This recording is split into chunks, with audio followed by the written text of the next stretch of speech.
Okay, let's unpack this. We've all sort of grown up with this picture of China as this, well, almost indomitable power, right? Especially in Asia. Yeah, the economic and military giant narrative. It's pervasive. Exactly. But what if China is actually, well, genuinely worried about India strategically? Our sources hint at this quite strongly. It runs counter to the popular belief, doesn't it? It really does. So the big question for this deep dive is, why would Beijing feel uneasy about New Delhi?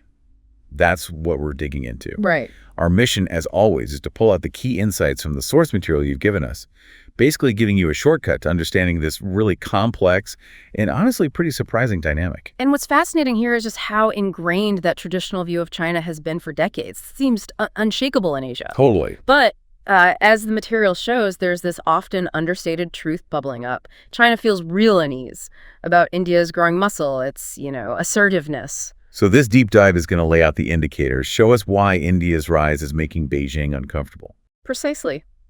We'll look at why New Delhi's expanding potential is genuinely messing with Beijing's strategic calculations. Okay, so let's maybe step back a bit first. The history between India and China. It's definitely got a lot of distrust baked in, hasn't it? Oh, absolutely. The 1962 war, for instance, left a really deep mark on India's thinking, shaped perceptions for generations. Right. But today's India, it's a different beast altogether.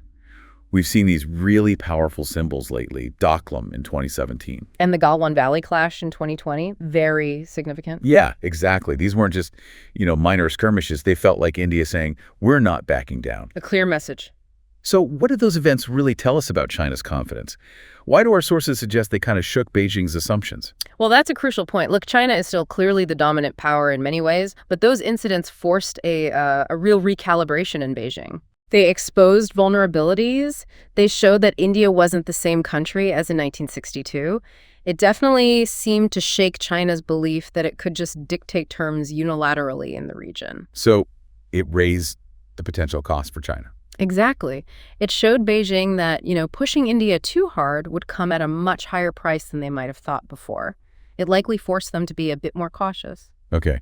And underlying a lot of this, as our sources point out, is this fundamental shift in India's defense posture, this push for self-reliance. Ah, yes, Atmanirbhar Bharat. Right. India's not just buying weapons off the shelf anymore. Can you talk a bit about that initiative? How's it changing things on the ground? Absolutely. So Atmanirbhar Bharat is it's a very clear strategic goal. The aim is to drastically cut dependence on foreign suppliers for military kit. And boost national morale, too, I imagine. Definitely, big part of it. And you've got major players driving this, like the DRDO, Defense Research and Development Organization. HAL, too, right? Hindustan Aeronautics Limited. Yep, HAL and Farad Electronics. These aren't small operations. They're churning out indigenous tanks, fighter aircraft, missiles, naval gear. So India's moving from being just a customer to a producer. A significant producer of advanced systems, yeah. And naturally, that really impacts Beijing's strategic planning. They have to account for it. Okay, let's talk specifics then. Game-changing capabilities. Our sources highlight a few that really seem to be causing China some unease. Let's start with the BrahMos missile. Ah, the BrahMos. Joint venture with Russia, supersonic. Sounds impressive. Okay. But how exactly does this thing change the game for China, particularly regarding Tibet? Well, that's a great question because BrahMos isn't just about speed, although it's incredibly fast. Or precision, which it has. It's the versatility, meaning you can launch it from land, from the air, from ships. This creates what military planners call an attack-in-depth capability. So it compromises China's ability to operate safely near the border. Mass troops, supply lines. Exactly. It fundamentally challenges their ability to do that safely in Tibet. It forces Beijing into a constant state of heightened alert. And it might even shift their resources from offense to defense in that region. Which they probably haven't had to worry about to the same extent before. Precisely. And the fact that it's constantly being upgraded, potentially towards hypersonic speeds, that just adds another layer of complexity, another threat variable. Makes it harder for China to counter. What's the export potential? Selling it to other countries in the region. Yeah, that extends India's influence, doesn't it? Southeast Asia, maybe the Middle East. That definitely adds to Beijing's discomfort. Okay, moving beyond conventional missiles. Nuclear weapons. India's got them too. How does their no-first-use policies still act as a credible deterrent? It sounds defensive. Right. It is officially defensive and no first-use doctrine focused on credible minimum deterrence. But the key isn't just the policy, it's the delivery systems. Like the Agni missiles. Exactly.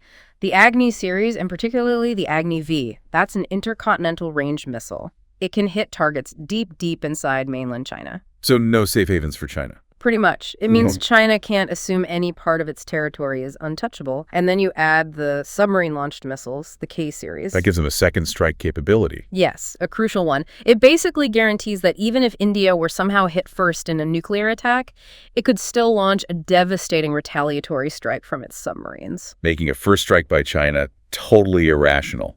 Unthinkable, really. The guaranteed retaliation is too devastating to contemplate. And speaking of submarines and the sea, the Indian Navy, it seems to be becoming a much bigger player. Oh, definitely. How is its growing blue water capability challenging China, especially in the Indian Ocean? Well, the Indian Navy is really evolving into a powerful blue water force. It aims to dominate the Indian Ocean region, the IOR. And that's a problem for China because... Right. Because a huge chunk of China's energy, imports, and trade goes right through the IOR. It's a vital lifeline for them. So India can potentially threaten that lifeline. Potentially, yes. Having assets like aircraft carriers, the INS Vikramaditya, and the new domestically built INS Vikrant. Plus nuclear submarines, like the INS Ariane. Exactly. These things redefine who controls those waters. It's hardly surprising that China's string of pearls strategy... Their network of ports and bases around India. Yeah, that's widely seen as a direct response. Beijing trying to secure those vulnerable sea lanes precisely because of India's growing naval power. So if we pull back and look at the big picture, these specific capabilities, BrahMos, Agni-V, the carriers, they really chip away at China's sense of security and challenge their ambitions in the region, don't they? They absolutely do. They neutralize that old idea of China having a completely safe sanctuary. Now, India still imports a lot of kit, right? Yeah. We hear about Rafale jets from France, S-400s from Russia, those MQ-9 Reaper drones from the U.S. Yes, imports are still significant. That's true. But the key point in our sources is the parallel track, the strong domestic development, high-end artillery, for example, and this big shift towards modern hybrid warfare. Hybrid warfare. Can you break that down a bit for listeners? What does that actually mean in this India-China context? Sure. Basically, hybrid warfare means conflict isn't just fought with tanks and planes anymore. It involves hitting the enemy in other domains. Like cyber attacks. Cyber attacks, yes. Also, information warfare, propaganda, using autonomous systems like drones in clever ways. It's about disrupting and degrading your opponent's capabilities, creating chaos, often without a large-scale conventional fight. And China sees India developing these capabilities as a credible threat. Absolutely. It's a comprehensive, multi-domain approach that goes way beyond traditional battlefields. Okay, so we've covered a lot of the hard power, the military tech. But how much is this strategic shift also about, well, diplomacy? India seems pretty agile on the world stage lately. That's a really crucial dimension, yeah. India isn't playing alone anymore. Look at its strategic partnerships. The U.S., Japan, Australia, the Quad bead. Exactly, the Quad alliance. And Beijing makes no secret that it sees the Quad as basically an Asian NATO, a direct attempt to contain China's influence. And the joint military exercises, like Malabar? Those are very visible reminders. They show China that India can and will mobilize support from other major democracies, particularly in the Indo-Pacific. This multilateral approach adds serious weight to India's corner. Okay, let's shift gears slightly. Our sources also point to some less obvious strengths that might be worrying China. Things beyond the purely military, like cybersecurity. Right. India is definitely scaling up its efforts there. They've set up a dedicated defense cyber agency. And they're working with Western intelligence agencies more? Yes. Cooperation is increasing. This isn't just about defending military networks, though that's key. It's also about securing the country's critical digital infrastructure. And using tech for their own advantage, like satellites. For sure. Integrating satellite communication and surveillance gives India a much better picture, better intel, especially along that disputed border, the line of actual control, the LAC. Okay, speaking of the border, the geography there in Tibet, it's tough terrain for China, isn't it? High altitude, thin air. Very challenging. Rough terrain, logistical difficulties for China. But contrast that with India. They've been building up their border infrastructure. Roads, bridges, airfields. Significantly improved. All-weather roads, new bridges, high-altitude airstrips like Dalat Beg Oldi and Nyoma.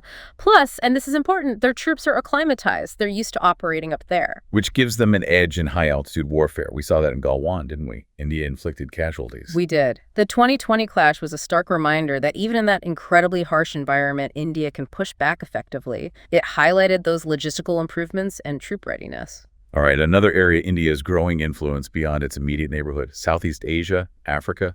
How is that countering China's Belt and Road Initiative, the BRI? Well, India is actively building partnerships there through initiatives like SAGAR, that's security and growth for all in the region. And defense cooperation. Yeah. With countries like Vietnam, the Philippines. Yes, exactly. Vietnam, Philippines, Mauritius. These efforts offer alternatives to nations in the region, potentially reducing their dependence on China and the BRI. So Beijing sees this as India directly challenging its economic and strategic expansion plans. Absolutely. It's India stepping up as a regional partner, offering different options, and that directly competes with China's long-term strategic and economic goals. Okay, fascinating. Now let's bring it closer to home for India. Internal strengths, things like democracy, the federal system, stuff China doesn't have in the same way. How does that play into strategic strength? That's a really profound point, actually. Look, India has its own internal challenges, no doubt, but its democratic framework, its federal structure, even its, vibrant civil society, they foster a certain kind of resilience. Stability and innovation, maybe? Stability, innovation, adaptability. Think about the COVID crisis, a huge challenge. But India managed its population and, crucially, became a massive global supplier of vaccines and medical aid. Yeah, the pharmacy of the world thing. Right. That demonstrated a kind of soft power, yes, but also serious logistical capability. It's an underlying strength, a flexibility that perhaps a more rigid system lacks, and that commands respect. So, pulling all these threads together, what's the bottom line for China? It sounds like a military confrontation with India today is just, too risky for them. That seems to be the inescapable conclusion from the sources, yeah. The risks are enormous. Why? Regional backlash. International condemnation. Both of those, certainly. But it's more fundamental.